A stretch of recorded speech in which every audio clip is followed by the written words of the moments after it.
So do you think it's fair to say that either there is an inclination towards the full acceptance of the visceral experience that the person is going through, or there is a resistance towards viscerally feeling what the experience is of the person? Yes, and there's a whole spectrum and range of degrees, and it's always important, even in giving that kind of analysis, of looking at, there might be things viscerally that you're experiencing that you don't want to.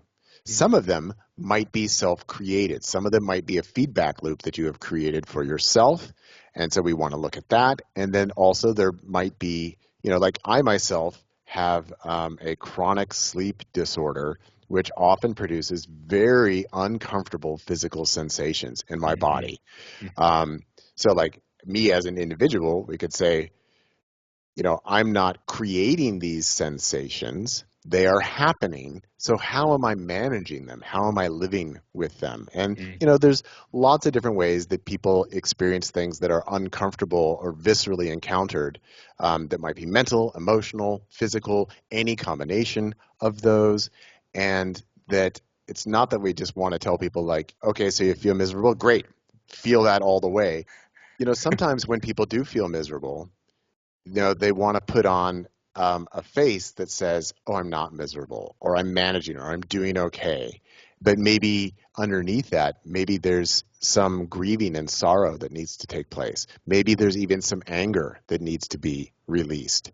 So it is about looking at, is the experience being processed as authentically and as fully as possible? And, as a general rule, this is really, really vague, but often it's the case that women are much more accessible to their emotional spectrum than men are. And often when working with men, they might say like, oh yeah, I can access anger like really easily, but like nothing else.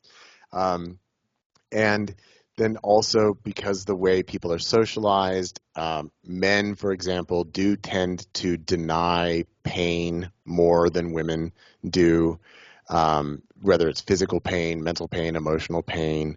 So there's always, almost always ways that we can help people access, these deeper states. And then also, since I'm just making very generic comparisons, on the female side of things, this is largely, I think, due to socialization, that there's much more a tendency for women to try and be people pleasers and to serve others and to put other people's needs and desires and comforts ahead of their own.